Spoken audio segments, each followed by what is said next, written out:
отворите на нашия компютър. Да, ще Само трябва да прехвърля. дадем координатите. В самия компютър ще го пусне. В компютъра той се запише. Да. Добре, ще ще отидем го- нататък тогава. Чакай, бе. Не, ако такова, ако може да се пусне да се запише. Само да не да се изстрелва или нещо. Не, трябва да си навлезе в температурата. Това е много важно. Много е важно това. Той околата не е студена, ама все пак. Да, бе, изкарването, Да, то като тук дойде е... тук, да. Има значение. Аз даже като купуваме телевизор, нещо като такова, казват хората. Един час трябва да стои два за даже. да се такова, да се съпани с температурата. Да се изравни.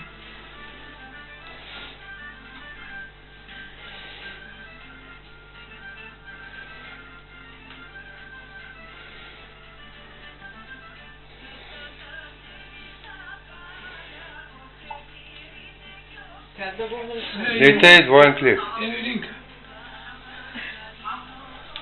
Не се стигаш. Защото заради мен си преглъщала моите изтощението и си ме дарявала с него. Мамо, обичам.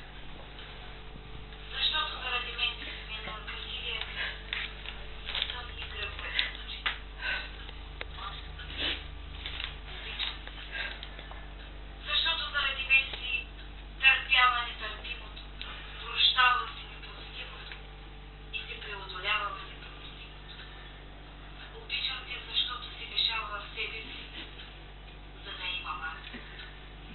Обичам те, защото макар да не се вслушах в предупрежденията си, ти беше тази, която после бършеше сълзите ми и ми даваше кураж.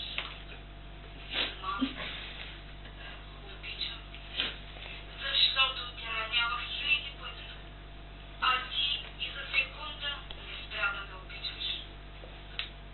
Мамо, обичам те, защото хиляди пъти те пренебрегвах, а ти винаги беше с мен. Да си живееш здрава. Мерси, миличката ми, и те обичаме. Много късметли и изключително много здрави. Обичам те. Татко, в сърцето ми специално място има. За тебе, тате, скъпи моя. С твоята доброта и разум ти ме дари, за да бъда силна и достойна в живота си. И се чудя как себе си не жалиш, към всеки го поглеждаш с доброта. Следи и Богу, всичко ти прощаваш и все раздаваш твоята душа.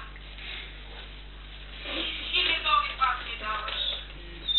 Погледнали в твоята очина и грешките мои ти прощаваш.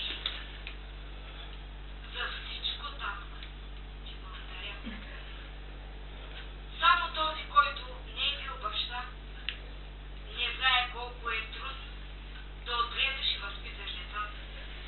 Но ти, татко, успя. И аз ти благодаря от все сърце. Бъди ми жив и здрав. Честита нова година и те обичам. Благодаря, така. Милички. Прекрасни деца имаме. Прекрасни. Много благодаря за всичко и на вас, че сте поели този ангажимент. Тя организира всичко.